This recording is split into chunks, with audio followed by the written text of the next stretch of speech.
articulate and cute, kinda quintessential, unique and elegant too. Everything that I need, baby, you are a queen. You are black, love, and confident too. Kinda quintessential and you love in you, baby, you are a queen. Everything that I need.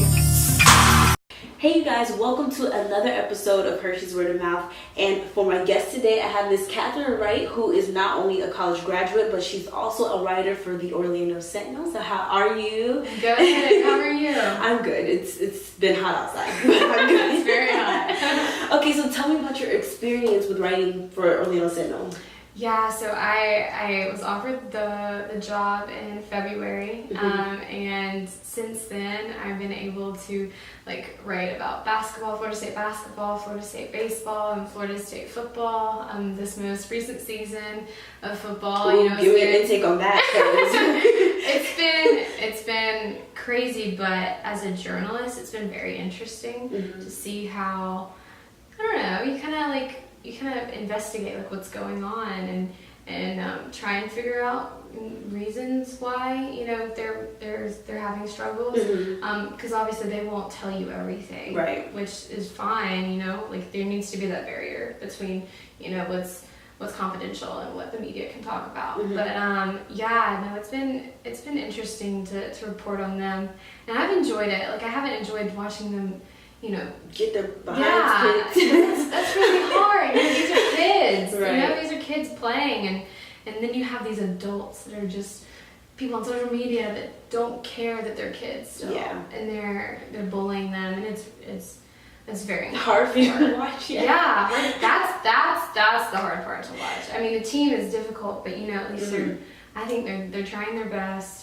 And Willie Taggart, I believe, is trying his best. It's just the hand that he's been dealt has been rough. They definitely need some improvements, but I've been told that when a coach first starts, they should have their time, at least a year or two before we start to really get at them for losing so much. But we'll just give him that. But so how did you get the job?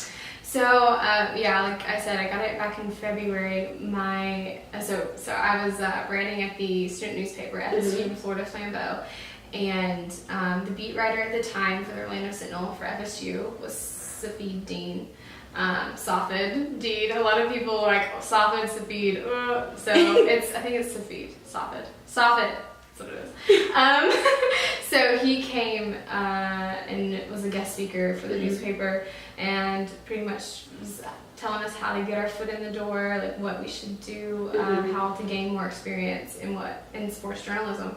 And 2 weeks later, he DM'd me on Twitter, and he said he noticed that I was very engaged with the conversation with him, and he just thought I'd be just a really enthusiastic, cool person to have to work with. So I was really excited about that. And this was a point where I was really nervous about what I was going to do. I was a senior in college. I understand. So, just trying to figure out what your future is going to look like was really, really scary. It's still scary. Even though I have a job, it's still scary, but that was a godsend for sure to have him pop into my DM. And then now he's now a beat writer for the Miami Dolphins at the Sun Sentinel.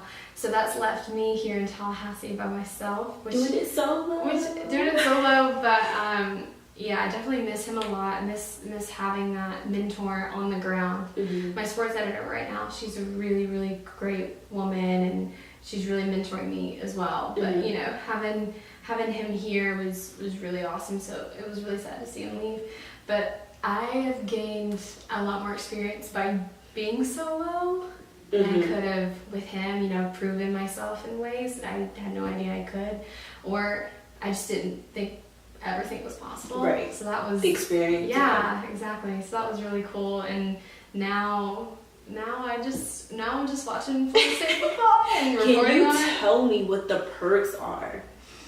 Well, I think the perks are definitely being able to go to the game, sit in the press box, not sweat your butt off, because in Florida, the noon games, the 3:30 games, even the 8 o'clock games can get really, really hot, so that's nice. But I think a perk is, it is your job, so you're you're being entertained in a way, but it's also your job. So like any fandom that you might have had for Florida State or whatever team that you're covering, it kind of goes away. And that's nice, because some people think, well, I'm sure it's really difficult for you to report on a team that you love, you grew up loving. No, I think it's kind of easy to be unbiased, and especially in a season like this where you do need to be unbiased. Yeah. You can't say too. I mean, you can say what you want. But yeah, you can. Yeah, but you know, your opinion, you're seeing it more in a broader lens, right, than you would if you're a fan. Because if you're a fan, you're getting annoyed by everything. Right. There's Definitely. some rude, crazy people, crazy fans. Definitely. So, did you grow up in a sports household? I did. I have 4 older brothers, and them and my dad, we would go to like Braves games. We even have like the AA affiliate for the Braves, minor league system. So back home in Mississippi. So yeah, I grew up watching them, and then grew up watching Florida State football. And football in general. My grandfather on New Year's and New Year's Eve would just sit there and watch every single game on television. It didn't matter if it was, I don't know, Charleston Southern against Sanford. Like he would still be sitting there and watching the game. So football has definitely been a part of my life forever, and baseball and stuff like that. So yeah. You know what you're talking about. That's good. I do. I hope people think that. So, where do you see your future going with your career period? Like, do you plan to stay with Orlando Sentinel for a while, or are you trying to move into the TV realm or stick with print? Yeah, that's a really good question. I think right now, I want to focus on the print. I want to focus on writing, because that's the hand that I've been given. And I think there's a reason why I've been given that hand. Maybe because I need that experience. It's more valuable to me than being in the radio or TV for right now. But I think that it can always lead me to other mediums. Of the media. That's redundant. It'll lead me to that, and I think that.